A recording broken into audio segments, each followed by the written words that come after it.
हाँ, आप देखो चैप्टर 3 धातु एवं अधातु मेटल्स एंड नॉन मेटल्स, बहुत ही टॉप लेवल के क्वेश्चन सेलेक्ट कर दिए हैं। इनसे बाहर कुछ नहीं जाना, अच्छे से पढ़ लेना। हर चीज़ प्रीवियस पेपरों को ध्यान में रखते हुए सब कुछ देख के बनाया मैंने, और इसके साथ में आंसर भी मिल जाएंगे और इसके जो भी 1-2 डायग्राम है वो भी मिल जाएंगे आपको, ठीक है। बस साथ के साथ याद कर लेना। फर्स्ट है कि धातुओं के कुछ भौतिक गुण लिखिए, यानी कि write some physical properties of metals. तो आंसर हो जाएगा धातुएं भारी होती है, चमकदार होती है, तन्य होती है और आघातवर्ती होती है, ठीक है। ये ऊष्मा और विद्युत की सुचालक होती है। यानी metals are heavy, lustre, ductile and malleable. It is good conductor of heat and electricity, ठीक है।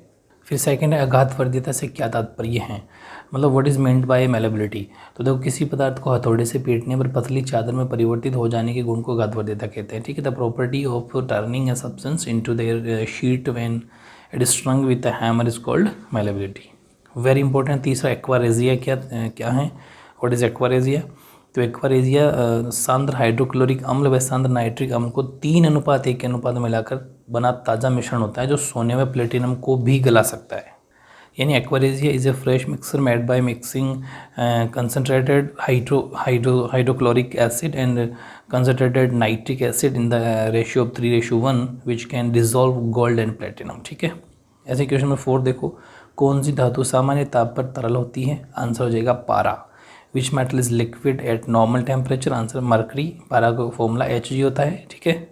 क्वेश्चन नंबर 5 देखो, 2 ऑक्साइडों के नाम लिखिए जो न तो अम्लीय हैं और न ही क्षारीय है। तो आंसर हो जाएगा कार्बन मोनोऑक्साइड जिसको CO बोलते हैं, तो नाइट्रस ऑक्साइड जिसको N2 बोलते हैं, ठीक है। Name 2 oxides which are neither acidic और बेसिक, ठीक है। क्वेश्चन नंबर 6 देखो, नाइट्रोजन में क्लोरीन परमाणुओं का इलेक्ट्रॉनिक विन्यास लिखिए, यानी कि right the electronic configuration of nitrogen and chlorine atoms. तो आंसर हो जाएगा, आपको पता है नाइट्रोजन का एटॉमिक नंबर या परमाणु क्रमांक 7 होता है और क्लोरीन का 17 होता है। ये सब मैंने बहुत बेसिक इंट्रोडक्शन वाला वीडियो में बता रखा है, उसका मैं लिंक पिन कर दूंगा फर्स्ट कमेंट में, आप जाके फिर देख सकते हो उसको, ठीक है। तो उस 2 और 5, क्योंकि फर्स्ट के अंदर 2, फिर उसके बाद जो बच के वो सेकंड में चल जाते हैं, सेकंड शेल में चल जाते हैं। वैसे ही 17 में पहली शेल में 2, दूसरी में 8, पीछे जो बच गए 7, ठीक है। तो ये उसका इलेक्ट्रॉनिक विन्यास हो गया, यानी कि इलेक्ट्रॉनिक कॉन्फ़िगरेशन हो गया, ठीक है। तो ये था 6। क्वेश्चन नंबर 7 देखो, नाइट्रोजन व क्लोरीन परमाणु के मध्य इलेक्ट्रॉनों के स्थानांतरण से सोडियम क्लोराइड का बनना दर्शाइए। Show the formation of sodium chloride by transfer of electrons between nitrogen and chlorine atoms. तो सिंपल सोडियम दिखाना है। अब सोडियम के बाद में सोडियम मतलब 11 तो प्लस में हो गया, क्योंकि 2 और 8 तो चले गए, 11 पे आता है, तो 1 प्लस हो गया, मतलब 1 इलेक्ट्रॉन ज़्यादा इसमें ये दे सकता है। ऐसे क्लोरीन 17 होता है, 2, 8 और 7, इसको 1 इलेक्ट्रॉन की कमी ये ले सकता है। तो क्लोरीन को अगर पूरा अपना लास्ट शेल पूरी करनी है, उसको 1 की जरूरत है, 2, 8, 8, मतलब ये आपको ये आगे जो एरो बना के लिखना है ना, वो लिखना है जिससे वो कंप्लीट हो जाए। जैसे सोडियम 2 और 8 लिखा अपने, 1 नहीं लिखा, क्योंकि 1 तो उसके पास एक्स्ट्रा है, क्योंकि वो 7 नहीं ले सकता। वैसे क्लोरीन 2, 8, 7 है, और क्लोरीन को अपने शेल पूरे कर ली, उसको 1 चाहिए था, तो प्लस इलेक्ट्रॉन हो गया 1, क्योंकि उसको 1 की कमी थी, 2, 8, 8 हो गए। तो फिर फाइनली क्या बन गया, सोडियम के ऊपर छोटा सा ऊपर में सोडियम देखो Na के ऊपर छोटा सा डॉट सा बनाया है, वो इसके मतलब ये कि अपन सोडियम को पहचान करा देंगे इससे, और क्लोरीन के पीछे कितने बच के 2, 2, 4, 2, 6, 1, 7 एरो बना दो सोडियम प्लस में, और इसे क्लोरीन के हो जाएंगे 2, 2, 4, 2, 6, 1, 7, और वो छोटा सा डॉट, ये अपना पूरा 8 का कक्षक, पूरा 8 की शेल पूरी, ठीक है। ये लास्ट में बॉक्स बना देना, मैंने बॉक्स नहीं बनाया, क्लोरीन के लास्ट इस तरफ भी ये पूरा ब्रैकेट लगा देना, ठीक है। क्वेश्चन नंबर 8 देखो, पृथ्वी की सतह पर सबसे अधिक पाई जाने वाली धातु का नाम बताइए। इस धातु के महत्वपूर्ण अयस्क का भी नाम बताइए। Name the most commonly found metal on the surface of earth and name the important one of the metal of this metal, ठीक है। तो आंसर हो जाएगा एल्यूमिनियम, यानी कि एल्यूमिनियम इसका सबसे अधिक पाई जाने वाली, पृथ्वी पर पाई जाने वाली धातु है, मेटल है, और इसका महत्वपूर्ण अयस्क है बॉक्साइट, ठीक है। Important of which is bauxite. Question 9 है, पीतल किन धातुओं से मिलकर बनती है। What metals is brass made of. Copper and zinc, ठीक है। क्वेश्चन नंबर 10 देखो, थर्मिट प्रक्रिया किसे कहते हैं, वेरी इंपॉर्टेंट है, ठीक है। छोटा सा क्वेश्चन 2 मार्क्स में आ सकता है। तो आंसर हो जाएगा, जब एल्यूमिनियम धातु को आयरन ऑक्साइड के साथ गर्म करके अभिक्रिया करवाई जाती है तो इसे थर्मिट प्रक्रिया कहते हैं। और इस प्रक्रिया का उपयोग रेलवे लाइनों की जो वेल्डिंग करके उस मरम्मत का काम करते हैं ना, उसमें किया जाता है। वेरी इंपॉर्टेंट, अलग से भी आ सकता है कि रेलवे लाइनों की वेल्डिंग करके मरम्मत करने में किसका यूज़, कौन सी प्रक्रिया का यूज़ किया जाता है, कौन सी प्रोसेस का यूज़ किया जाता है, तो थर्मिट प्रक्रिया होती है, ठीक है।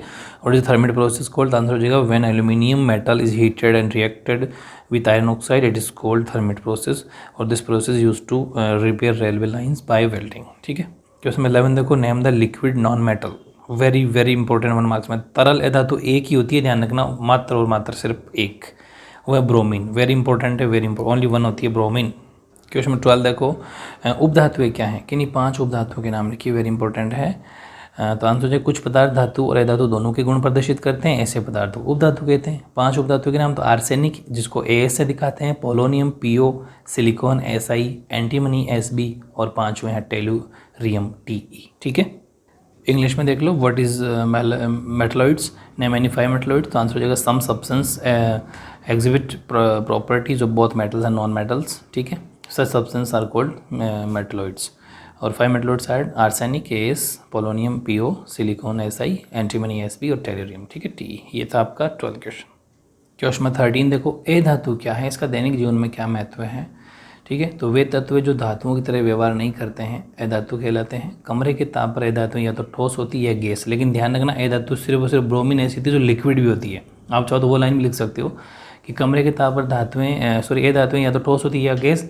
और फिर एग्जाम्पल ले सकते हो नोट करके, अगर ये 3 मार्क्स में आ जाता है तो नोट करके लिख देना कि एक ब्रोमीन एक ऐसी धातु है जो लिक्विड यानी कि द्रवित अवस्था में होती है। ठीक है, तो example hydrogen, sulphur, chlorine etcetera हो जाएगा। यानी कि आपसे एग्जाम में पूछे what is non metal, what is its importance in daily life, तो आंसर हो जाएगा those elements which do not behave like metals are called non metal. और मेटल्स आर इधर सॉलिड और गैस एट रूम टेम्परेचर। और फिर example लिख सकते हो hydrogen, nitrogen, sulphur, chlorine etcetera. फिर इसने कहा कि लाइफ में मतलब दैनिक जीवन में धातुओं का महत्व क्या है, तो वो हो जाएगा इंपॉर्टेंस इन डेली लाइफ। तो आंसर हो जाएगा वायु में ऑक्सीजन की उपस्थिति से ही हम सभी सांस लेते हैं तथा ये गैस ज्वलन में सहायक है। मतलब कोई 2-3 एग्जाम्पल देना है, मतलब 2-3 इंपॉर्टेंस बताना है। तो पहले अपने ऑक्सीजन का यूज बता दो कि ऑक्सीजन हमारे we all take breathe due to the presence of oxygen in the air and this gas helps in combustions. Second है हाइड्रोजन का उपयोग की बात करें अपन अगर, तो हाइड्रोजन का उपयोग आपको पता वनस्पति घी अमोनिया के निर्माण में किया जाता है। ठीक है, in hydrogen used in the manufacture of vegetable ghee and ammonia. ठीक है, और नेक्स्ट बात करें अपन सल्फर की, तो सल्फर का उपयोग बारूद बनाने में तथा कवकनाशी जो दवाइयाँ होती है उस बनाने के लिए किया जाता है, जो फंगिसाइड होते हैं। यानी कि sulphur is use to make gunpowder and to make fungicide. तो वेरी इंपॉर्टेंट है, 3 अपन ने यूज़ लिख दिए और उसकी डेफिनेशन लिख दी, एग्जाम्पल लिख दिया, बहुत इंपॉर्टेंट था क्वेश्चन भी। ठीक है, क्वेश्चन नंबर 14 देखो, what are the characteristics of titanium metal due to which it is called a metal of strategic importance. Very important मानता हूँ इस क्वेश्चन को। टाइटेनियम धातु की विशेषता क्या है जिसके कारण इसे सामरिक महत्व की धातु कहा जाता है? Very important. तो देखो टाइटेनियम धातु अल्प अभिक्रियाशील धातु होती है। ठीक है, यानी कि titanium metal is a low reactive metal और इसकी जो तनाव सहने की शक्ति है, जो प्रेशर सहने की पावर है वो बहुत ज़्यादा होती है। It's pressure power is very high. यही कारण है कि इसका उपयोग नाभिकीय संयंत्रों में, सैन्य उपकरणों में, मतलब जो गन वगैरह बनती है, जो गोली बनती है, वो सब गैस टर्बाइनों में और जेट इंजनों आदि में होता है। ठीक है, यानी कि which is why it is used in nuclear plants, military equipments, gas turbines and jet engines etcetera. ये धातु शीघ्रता से क्षरित नहीं होती। ठीक है, यानी कि this metal does not corrode quickly, जल्दी से, मतलब स्पेस मान लो कि जंग नहीं लगता। ये वेरी इंपॉर्टेंट बात है टाइटेनियम की, वेरी इंपॉर्टेंट। ये था क्वेश्चन नंबर 14। बात करते हैं क्वेश्चन नंबर 15 की, मिश्र धातु किसे कहते हैं, इसका उपयोग भी लिखिए। तो मिश्र धातु का आंसर देखते हैं अपन, यानी कि व्हाट इज एन अलॉय और ऑल्सो राइट इट्स यूजेस। तो आंसर हो जाएगा मिश्र धातु किसी धातु का अन्य धातु या अधातु के साथ मिलकर बनाया गया समांगी मिश्रण मिश्र धातु कहलाता है। देखो हम हिंदी के अंदर मिश्र धातु या मिश्र धातु दोनों ही वर्ड सही है, ध्यान रखना। ऐसा मत सोचना है मैंने मिश्र धातु लिख दिया, वो मिश्र धातु भी सही है।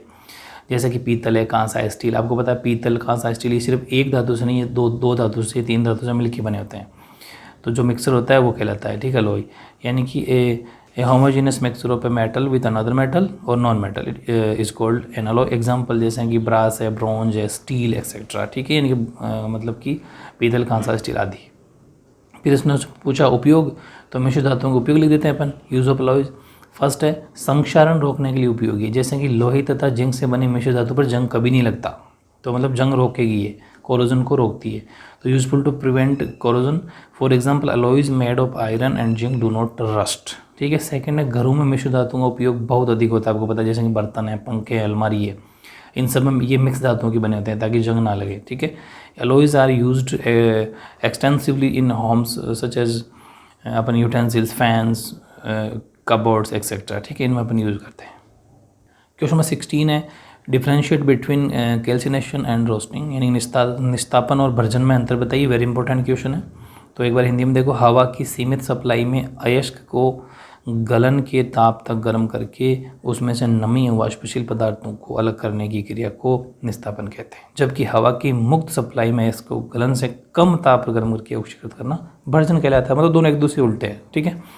यानी the process of separating the moisture and volatile substance from the ore by heating, वो ore है ORE, by heating it to the melting point in a limited supply of air is called calcination, whereas वो WHERE कर लेना, whereas oxidizing the ore by heating it at a temperature lower than some melting in a free supply of air is called roasting, ठीक है, ये ध्यान रखना।